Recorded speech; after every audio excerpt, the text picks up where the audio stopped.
and welcome to our story reading. This week we're going to be reading The Adventures of Chatterer the Red Squirrel.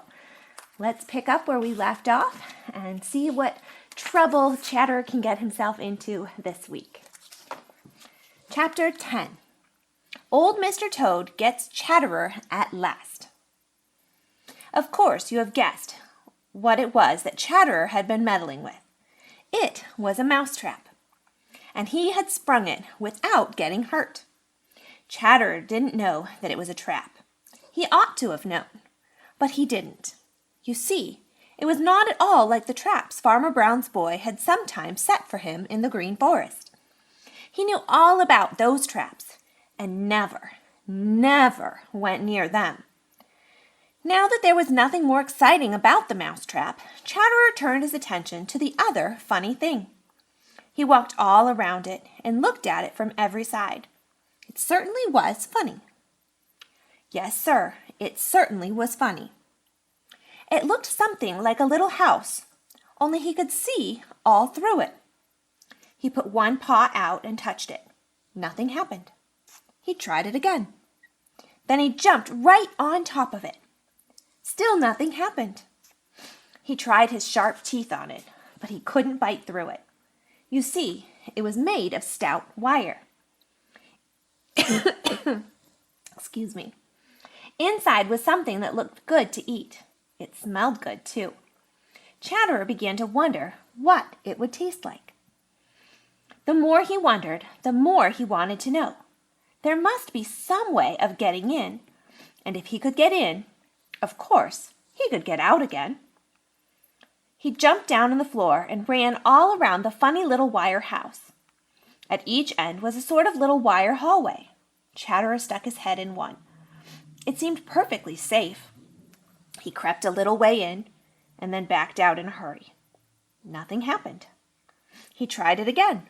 Still nothing happened. "Better keep away," said a small voice down inside him. "Poof! Who's afraid?" said Chatterer. "This thing can't hurt me." Then he crept a little farther in. Right in front of him was a little round doorway with a little wire door. Chatterer pushed the little door with his nose, and it opened a teeny-weeny bit. He drew back suspiciously. Then he tried it again, and this time pushed the little door a little further open. He did this 2 or 3 times, until finally he had his head quite inside, and there, right down below him, was the food that he so wanted to taste.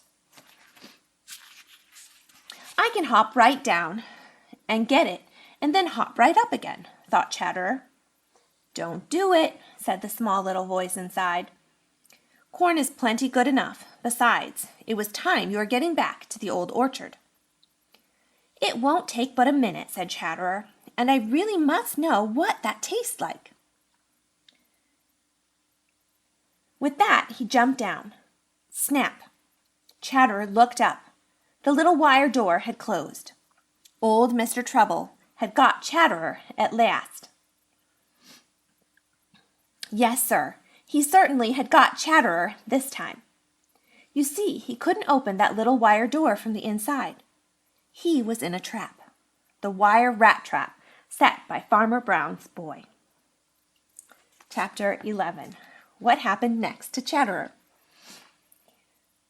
Were you ever terribly frightened? That was the way Chatterer felt. He was caught. There was no doubt about it. His sharp teeth were of no use at all on those hard wires.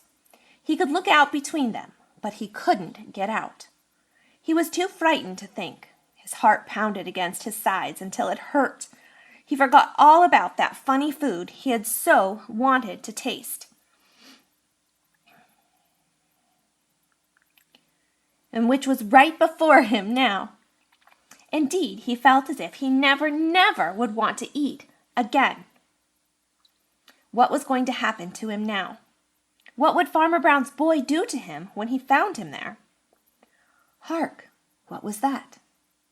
It was a step just outside the door of the corn crib. Farmer Brown's boy was coming.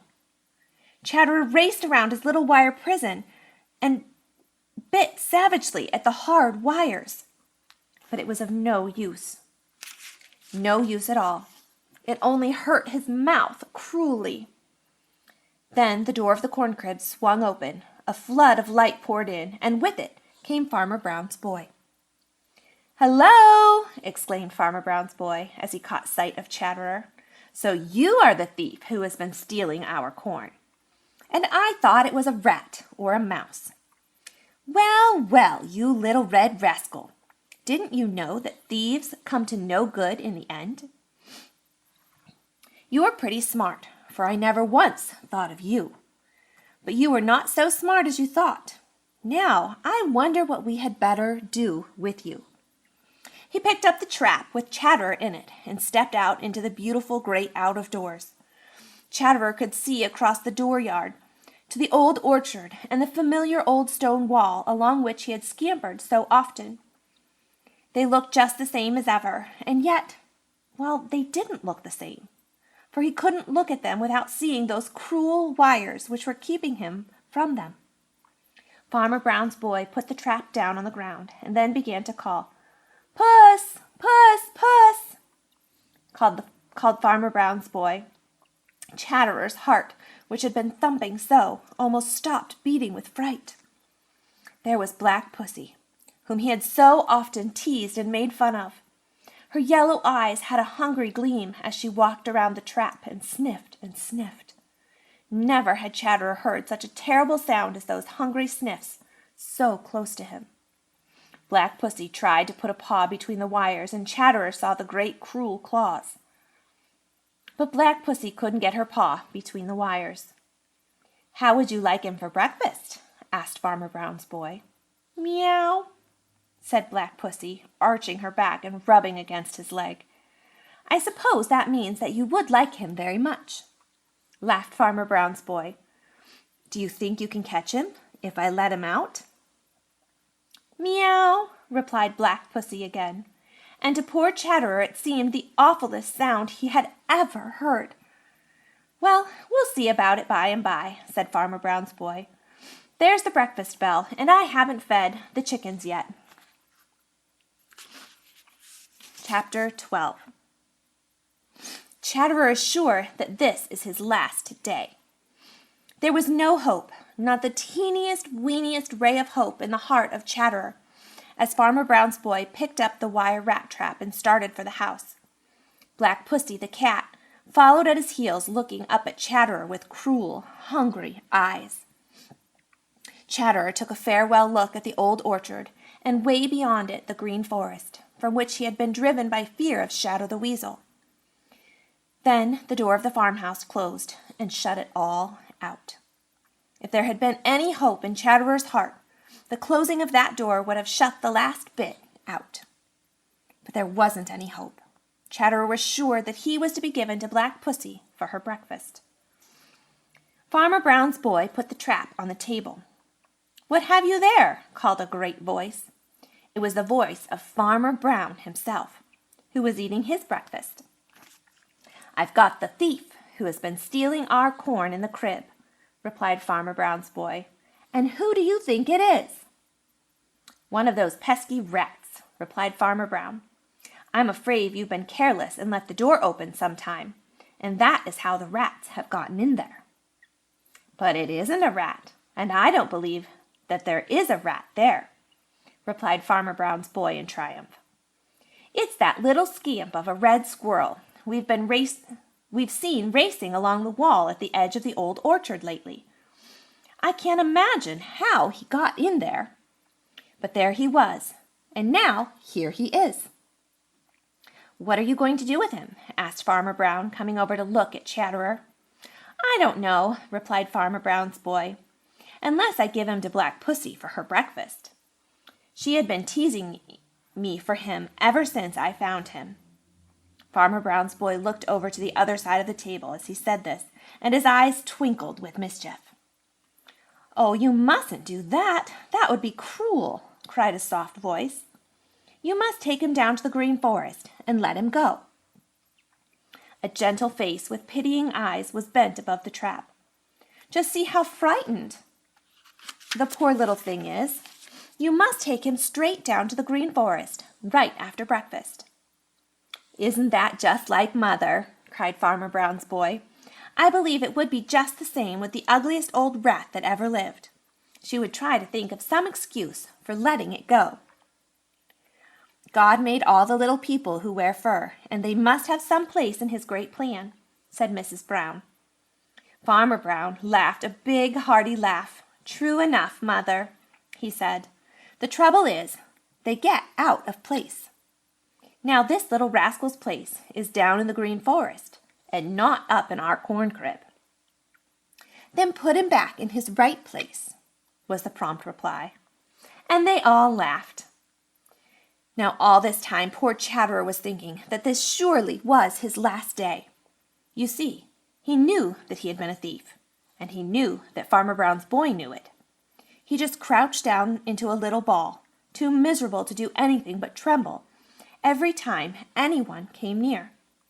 He was sure that he had seen, for the last time, the Green Forest and the Green Meadows and jolly round red Mr. Sun, and all the other beautiful things he loved so, and it seemed as if his heart would burst with despair. Chapter 13. Chatterer is put in prison. "Whoever does a deed that's wrong will surely find some day that for that naughty act of his he'll surely have to pay." That was the way with Chatterer.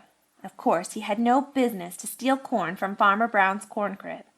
To be sure, he had felt that he had just as much right to that corn as Farmer Brown had. You see, the little people of the Green Forest and the Green Meadows feel that everything that grows belongs to them, if they want it and are smart enough to get it before someone else does. But it is just there that Chatterer went wrong. Farmer Brown had harvested that corn and stored it in his corn crib. And so, of course, no one else had any right to it. Right down deep in his heart, Chatterer knew this. If he hadn't known it, he wouldn't have been so sly in taking what he wanted. He knew all the time that he was stealing, but he tried to make himself believe that it was all right. So he had kept on stealing and stealing until at last he was caught in a trap. And now he had got to pay for his wrongdoing. Chatterer was very miserable. So miserable and frightened that he could do nothing but sit huddled up in a little shivery ball. He hadn't the least doubt in the world that this was his very last day, and that Farmer Brown's boy would turn him over to cruel Black Pussy for her breakfast. Farmer Brown's boy had left him in the trap in the house and had gone out. For a long time Chatterer could hear pounding out in the woodshed, and Farmer Brown's boy was whistling as he pounded. Chatterer wondered how he could whistle and seem so happy when he meant to do such a dreadful thing as to give him to Black Pussy. After what seemed a very long time, ages and ages, Farmer Brown's boy came back. He had with him a funny-looking box. "There," he said, "is a new home for you, you little red imp. I guess it will keep you out of trouble for a while." He slid back a little door in the top of the box, and then, putting on a stout glove and opening a little door in the trap, he put in his big hand and closed it around Chatterer. Poor little Chatterer! He was sure now that this was the end, and that he was going to be given to Black Pussy, who was looking on with hungry, yellow eyes. He struggled and did his best to bite, but the thick glove gave his sharp little teeth no chance to hurt the hand that held him. Even in his terror, he noticed that that big hand tried to be gentle and squeezed him no tighter than was necessary. Then he was lifted out of the trap and dropped through the little doorway in the top of the funny box, and the door was fastened. Nothing terrible had happened, after all. At first, Chatterer just sulked in one corner. He still felt sure that something terrible was going to happen. Farmer Brown's boy took the box out into the shed and put it where the sun shone into it. For a little while he stayed watching, but Chatterer still sulked and sulked. By and by he went away, taking Black Pussy with him, and Chatterer was alone. When he was quite sure that no one was about, Chatterer began to wonder what sort of place he was in, and if there wasn't some way to get out. He found that one side and the top were of fine, stout wire, through which he could look out, and that the other sides and the bottom were of wood covered with wire, so that there was no chance for his sharp teeth to gnaw a way out. In one corner was a stout piece of an apple tree, with two little stubby branches to sit on, and halfway up a little round hole. Very cautiously, Chatterer peeped inside the hole. Inside was a splendid hollow. On the floor of the box was a little heap of shavings and bits of rag, and there was a little pile of yellow corn. You see, it was corn that had got him into all this trouble. At least, that's the way Chatterer felt about it. There's a picture of his little house.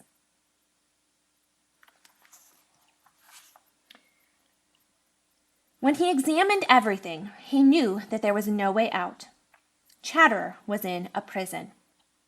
Though that is not what Farmer Brown's boy had called it.